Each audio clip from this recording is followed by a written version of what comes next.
Hello student, मैं अंकिता त्रिपाठी। आज मैं आप सबसे क्लास 9th की हिंदी पद अध्याय 9 पथ की पहचान, जो कि हरिवंश राय बच्चन जी की कृति है, इसे मैं साझा करूंगी। इसकी पहले मैं आप सबसे बता दूं कि बच्चन जी की मधुशाला, मधुबाला, मधुकलश आदि ऐसी हिंदी गीतों और इन सभी रचनाओं ने हिंदी साहित्य में तथा हिंदी गीतों में एक नई दिशा प्रदान की है। उसी प्रकार से आज मैं आप सबको पढ़ाऊंगी पथ की पहचान, जो कि सतरंगिणी से ली गई है। ये भी उन्हीं की रचना है। इसमें उन्होंने उल्लास भरे तथा श्रृंगार रस से परिपूर्ण गीतों का यह सतरंगिणी उनका एक संग्रह है। और इस पथ की पहचान के माध्यम से बच्चन जी यह कहना चाहते हैं कि हमें चलने के पहले सचेत करना चाहते हैं कि व्यक्ति को चलने से पूर्व सचेत होना चाहिए कि उसे किस मार्ग पर, अतः अपने मार्ग को जांच परख कर के तब उसे, अतः कहने का अर्थ है सोच विचार करके हमें आगे बढ़ना चाहिए। तो इस गीत के माध्यम से वह यही समझाने की चेष्टा कर रहे हैं। तो आइए पहले चलते हैं, हम पढ़ते हैं। पूर्व चलने की बटोही बाट की पहचान कर लो। पहले हम इसका संदर्भ आप सबसे बता दें कि प्रस्तुत पद्यांश हमारी पाठ्य पुस्तक के खंड काव्य की पथ की पहचान शीर्षक से लिया गया है। इसके कवि हरिवंश राय बच्चन द्वारा यह काव्य संग्रह सतरंगिणी से लिया गया है। आइए चलते हैं हम आगे। पूर्व चलने के बटोही बाट की पहचान कर ले, पुस्तकों में है नहीं छापी गई इसकी कहानी। कहते हैं पूर्व चलने अर्थात चलने के पहले, हे राहगीर, हे व्यक्ति, तुम अपने बाट तथा रास्ते की पहचान कर लो कि जिस रास्ते पर तुम जा रहे हो वह रास्ता उचित है या नहीं। अतः कहने का अर्थ है यहाँ कि जांच परख उसका कर लो कि हम अच्छे मार्ग पे जा रहे हैं या बुरे मार्ग पर। जांच बाट की पहचान कर लो। आगे कहते हैं पुस्तकों में है नहीं छापी गई इसकी कहानी, हाल इसका ज्ञात होता न औरों की जुबानी। कि जो जीवन की हमारे रास्ते हैं जिस पर हमें चलना है, अगर हम किसी किताबों के माध्यम से चलें तो किताबों में हमें किस प्रकार से अपने जीवन में चलना है इसकी कहानी नहीं छापी गई है कि हमें पूरी जीवन की वह गाथा बताए कि किसी रास्ते को हम पकड़कर पूरा जीवन पार कर जाए। नहीं, ऐसी कोई किताब नहीं बनी, ना ऐसी किताबों में कुछ भी छापा गया है कि जीवन रूपी मार्ग पर यात्रा आरंभ करने से पूर्व वह हमें यह जानकारी देते हैं कि हमें उसकी पूरी अच्छी प्रकार से जांच परख कर लेनी चाहिए। अतः यहाँ उनका कहने का अर्थ है कि हमें अपने लक्ष्य का निर्धारण कर लेना चाहिए, क्योंकि यहाँ किसी किताबों में कि हमें अपने जीवन में कौन सा लक्ष्य निर्धारित करना है, किस रास्ते पर चलना है, ऐसा किसी पुस्तक में नहीं लिखा गया है। हाल इसका ज्ञात होता न औरों की ज़बानी, हम किस रास्ते पर जाने के काबिल हैं यह कोई हमें और की जुबान से पता नहीं चल सकता। अतः वह मेरा अपना हृदय स्वयं ही बयां करता है। अनगिनत राही गए इस राह से उनका पता क्या, पर गए कुछ लोग इस पर छोड़ पैरों की निशानी। आगे यहाँ बच्चन जी कितनी अच्छी बात कहते हैं कि अगर संसार रूपी जीवन रास्ते को देखा जाए तो न जाने इस पर कितने राहगीर आए और चले गए।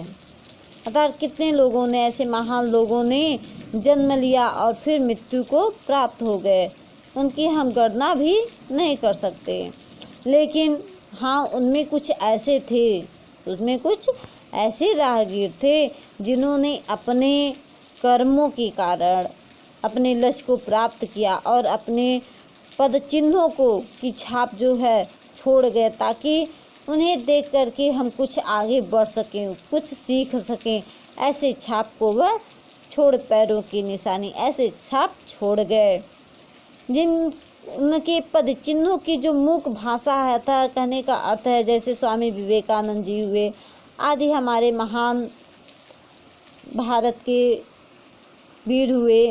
उन्होंने अपनी मूक भाषा में जीवन की सफलता का रहस्य हमें समझा गया है कि हमें अपने लक्ष्य को प्राप्त करके ही हम अपने जीवन को सफल कर सकते हैं। आगे कहते हैं कि यहाँ यह निशानी मूक होकर भी बहुत कुछ बोलती है, खोल इसका अर्थ पंथी पंथ का अनुमान कर ले, पूर्व चलने की बटोही बाट की पहचान कर ले। यहाँ कहते हैं यह निशानी मूक होकर के, मूक मतलब चुप अर्थात शांत, कि यह निशानियाँ स्वयं तो नहीं बोलती लेकिन न बोलते हुए भी बहुत कुछ कह देती हैं। तो यही कहते हैं यहाँ पे कि यह जो मूक भाषा में जीवन की निशानियाँ हैं वह रहस्यमयी और अर्थों को समझकर अपने लक्ष्य अर्थात गंतव्य और उस तक जाने के मार्ग को निर्धारित करती हैं। यह जो मूक निशानियाँ हैं अर्थात जीवन की जो मूक कुछ तुच्छ भाषा में, छोटे भाषा में लिखी सफलता की निशानियाँ हैं वह हमसे बहुत कुछ कह देती हैं। उन सभी महापुरुषों ने भी काम करने के पहले बहुत कुछ सोच विचार किया होगा, तभी तो उन्होंने अपने कार्य में सफलता प्राप्त की। इसीलिए कहते हैं कि पंथ का अनुमान कर लो, अर्थात उन्होंने भी तो अनुमान लगाया होगा तब उस रास्ते तक पहुँचे। अतः हमें भी ऐसा ही सोच विचार करके रास्ते पर चलना चाहिए, अपने मार्ग की पहचान करनी चाहिए कि हमें अपने जीवन में किस लक्ष्य को निर्धारित करना है जिससे हमें भलाई होगी। तो आइए चलते हैं हम अपने दूसरे पद पर। यहाँ कहते हैं बच्चन जी, ये बुरा है या कि अच्छा, व्यर्थ दिन इस पर बिताना, अब असंभव छोड़ यह पथ, दूसरे पर पग बढ़ाना। यहाँ कहते हैं बच्चन जी कि यह बुरा है या कि अच्छा है, कि हे मानव तुमने जिस रास्ते को चुन लिया उस पर आगे कदम बढ़ाते जाओ, बस वह यही सलाह देते हैं। यहाँ कवि कहना चाहते हैं कि हे पथि कथा, हे व्यक्ति, उस रास्ते में आगे आने वाली जो कठिनाइयाँ हैं उनसे तुम डरो नहीं या किसी कारण से उसे छोड़ो नहीं। कहने का यहाँ अर्थ है कि कठिनाई तो हर एक मार्ग में होती है। तो वहाँ यह कहना चाहते हैं यह बुरा है या कि अच्छा, व्यर्थ दिन इस पर बिताना, कि हे व्यक्ति तुमने जीवन के रास्ते पर जिस रास्ते को चुन लिया, जिस लक्ष्य को निर्धारित कर लिया, अतः उसी पर आगे बढ़ते जाओ। यह अच्छा है कि यह बुरा है इस पर मत सोचो, इस पर सोचना अब तुम्हारा व्यर्थ है। उस रास्ते को छोड़ करके कहते हैं अब असंभव छोड़ यह पथ, कहते हैं उस रास्ते को छोड़ करके दूसरे रास्ते पर चलना भी असंभव है। ऐसा मान लो व्यक्ति जब परेशान होता है तो क्या कहता है कि अब रास्ता असंभव है मेरे लिए, अब मैं इस पर नहीं चढ़ पाऊँगा, अतः उसे छोड़ करके वह दूसरे पग बढ़ा लेता है। अतः हमें ऐसा नहीं करना चाहिए। क्योंकि कठिनाई तो हर मार्ग में होती है। ऐसा सोच करके कि यह रास्ता असंभव है, दूसरे पर लौ चलते हैं, इस रास्ते को छोड़ देते हैं, तो ऐसा नहीं करना चाहिए। उस रास्ते को छोड़कर हमें दूसरे रास्ते पर नहीं चलना चाहिए, क्योंकि कठिनाई हर मार्ग में होती है। तो इससे अच्छा है कि हम क्यों ना उसी रास्ते पर चलें और आने वाली कठिनाइयों को दूर करें। तो कहते हैं यहाँ पे आगे, तू इसे अच्छा समझ, यानी हे मानव तू जिस रास्ते पर चल रहा है उसी रास्ते को तुम अच्छा समझो।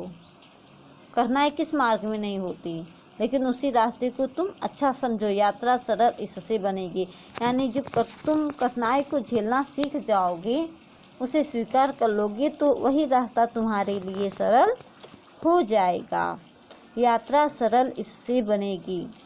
सोच मत केवल तुझे ही यह पड़ा मन में बिठाना, अर्थात तुम मत सोच प्रत्येक सफल आदमी ऐसे नहीं सफल हो जाता, बिना परिश्रम किए कोई सफल नहीं होता। तो यहाँ कहते हैं कि सोच मत केवल तुझे, ऐसा हे मानव तुम मत सोच कि केवल तुम ही हो जो इस रास्ते पर चल रहे हो और इतने सारे कष्ट मिल रहे हैं। नहीं, ऐसे बहुत सारे मानव हैं जो इन कष्टों को झेलते हुए भी सफलता को प्राप्त किए हैं।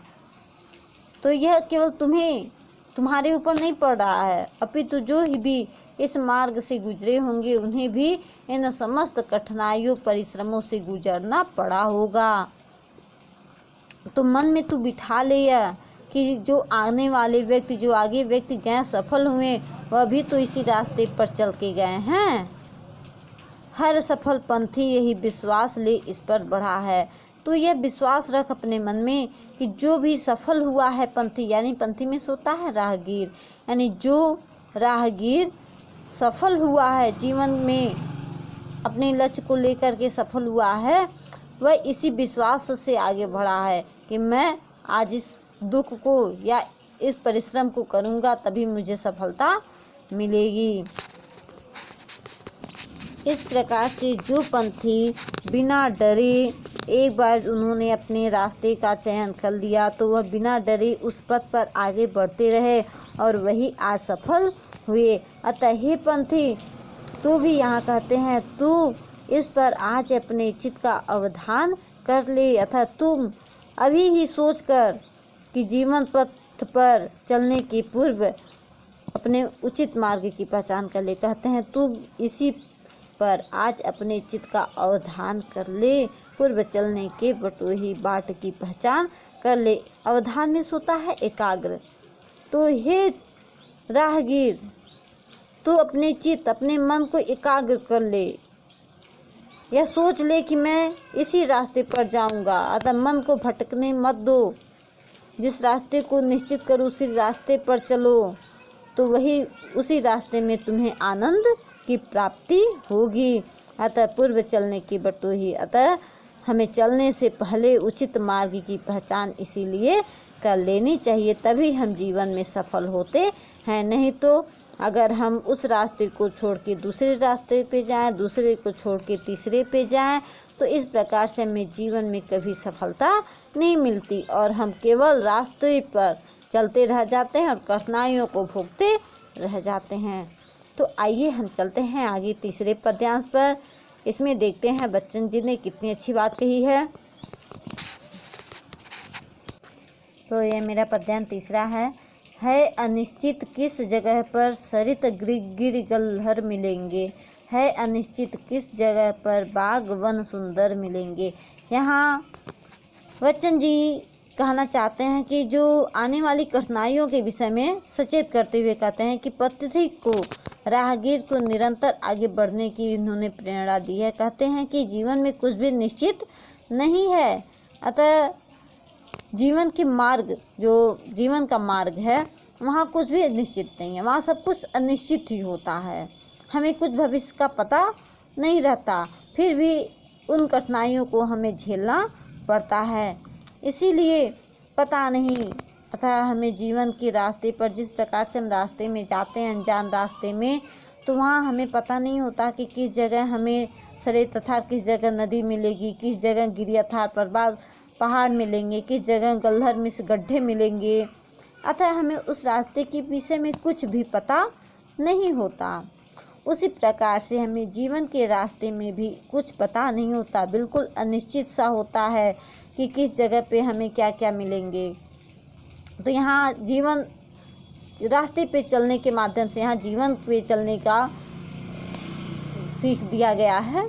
तो कहते हैं है अनिश्चित किस जगह पर सरित गिर गल्हर मिलेंगे, कि हे पथिक, तुम जिस रास्ते पर जा रही हो वहाँ कुछ भी निश्चित नहीं होता कि यहाँ नदी पर्वत गड्ढे कब कहाँ मिलेंगे, और कहाँ है अनिश्चित किस जगह पर बाग वन सुंदर मिलेंगे, और ये भी अनिश्चित है कि किस जगह पर हमें सुंदर सुंदर वन मिलने लगेंगे और उपवन मिलेंगे, चारों तरफ से लोग हमें बधाइयाँ देंगे।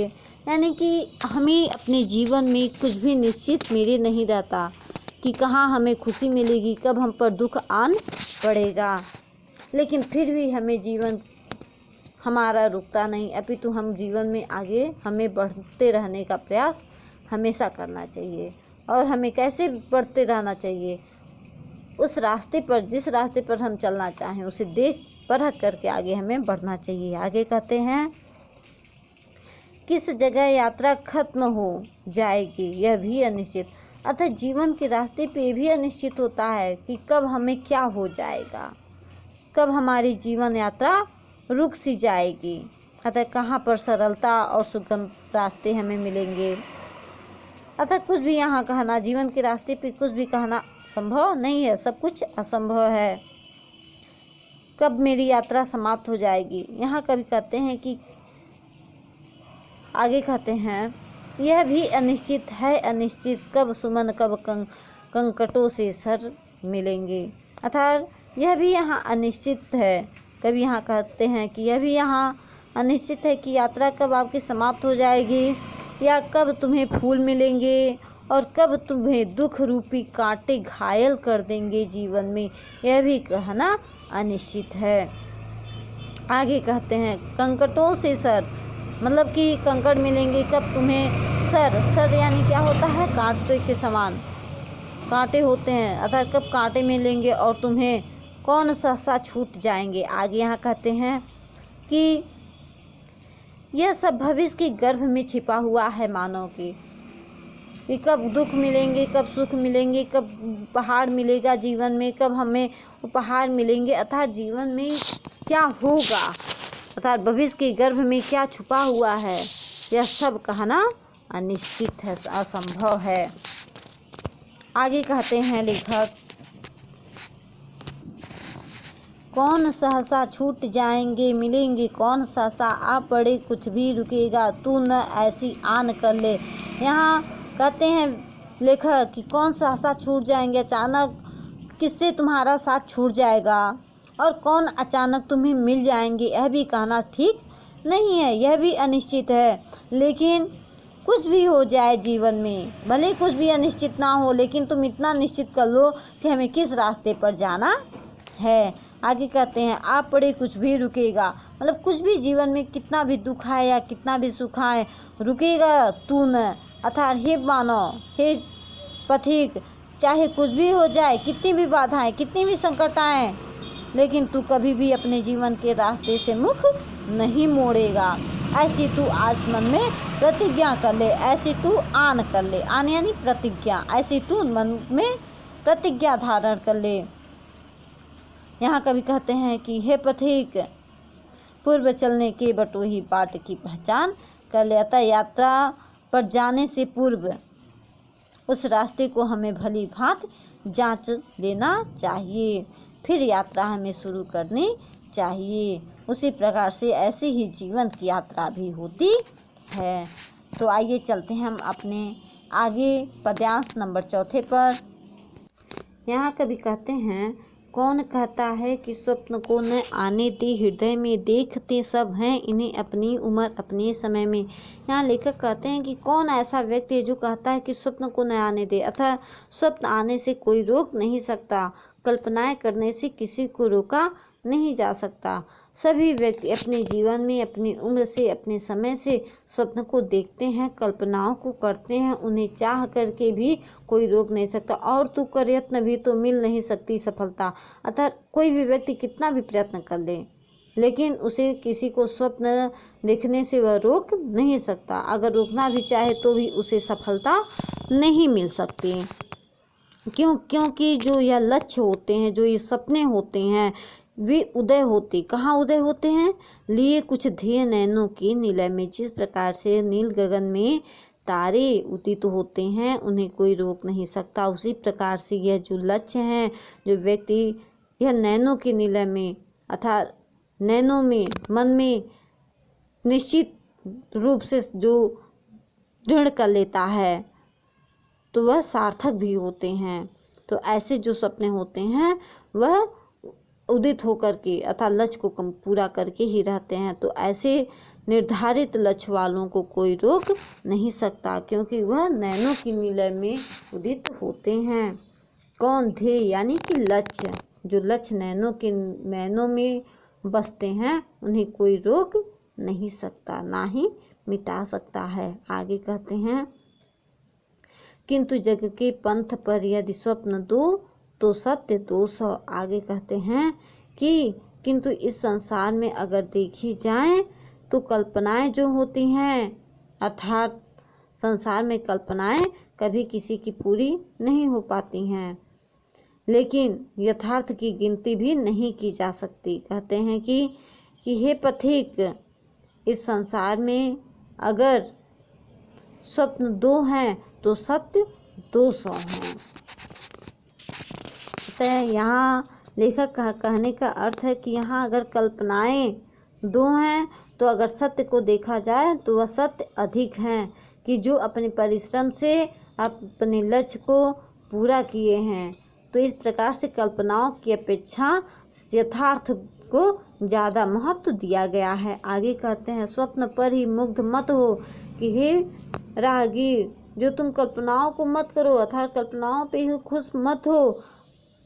हमें कल्पनाओं के स्थान पर सत्य को ध्यान में रखना चाहिए, सत्य को देखकर ही रास्ते पर चलना चाहिए। आगे कहते हैं कि सत्य का भी ज्ञान कर लो, केवल सपने में ही खुश मत रहो, कल्पनाओं को देख कर के खुश मत हो, अतः सत्य को ध्यान में रख कर के अपने रास्ते पर चलो और अच्छी प्रकार से सत्य और स्वप्न में चुनाव कर लो कि हमें सत्य को चुनना है या हमें स्वप्न को अर्थात कल्पनाओं में जीना है।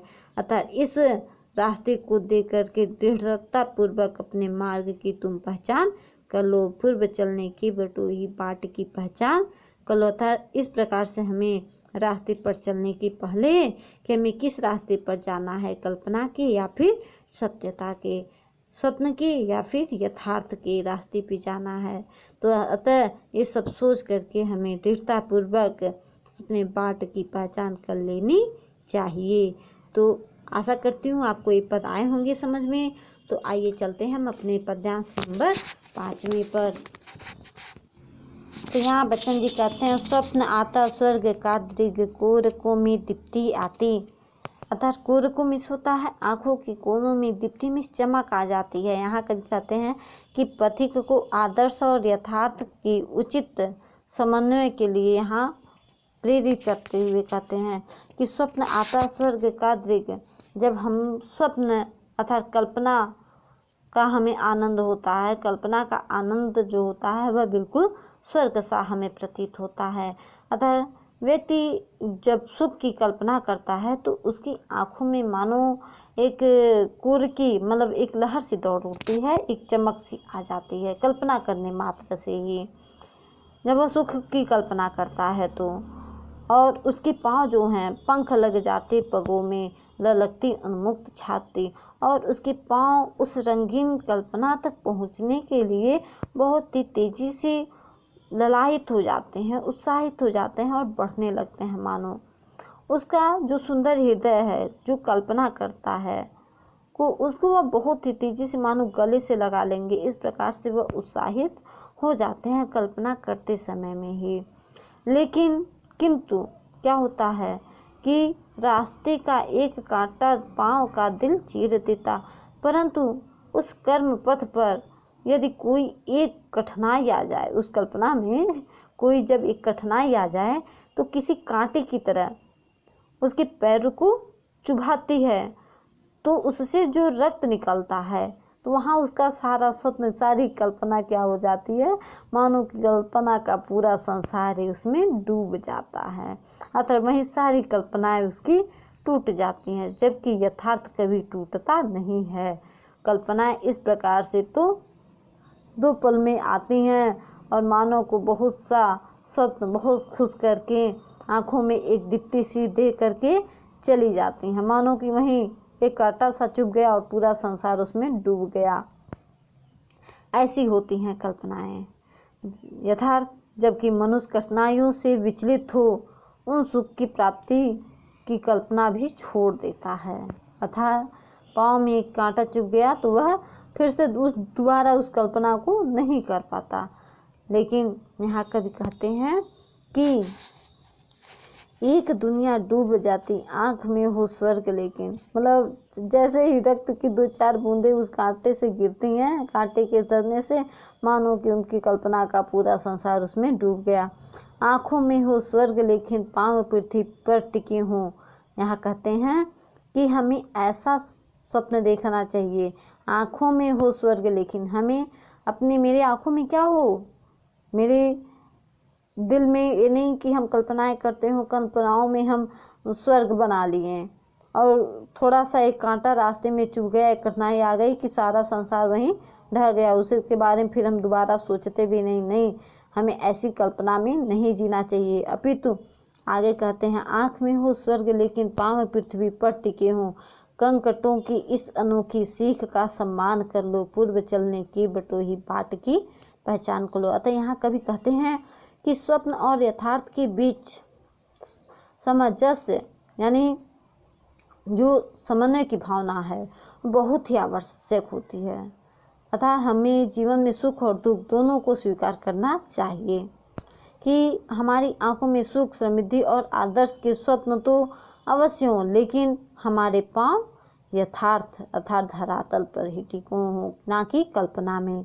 यहाँ कभी कहता है कि हमें जीवन रूपी यात्रा के मार्ग में आई कठिनाई से शिक्षा लेनी चाहिए और उसका स्मरण करते हुए आगे हमें बढ़ना चाहिए। इसीलिए वह कहते हैं कि हे पथिक अतः हे राहगीर, हमें पूर्व चलने के पहले बाट की पहचान अतः रास्ते की पहचान ठीक प्रकार से कर लेनी चाहिए, तब हमें यात्रा आरंभ करनी चाहिए। तो आशा करती हूँ आपको ये जीवन का एक बहुत ही कड़वा सस्ता वीडियो जो कि हरिवंश राय बच्चन जी ने बहुत ही अच्छी सीख दी है, आशा करती हूँ कि आपको समझ में आया होगा वीडियो। अगर वीडियो समझ में आए तो इसे लाइक और शेयर ज़रूर करें। साथ में अगर आपने चैनल सब्सक्राइब नहीं किया है तो इसे सब्सक्राइब भी करें। जी धन्यवाद।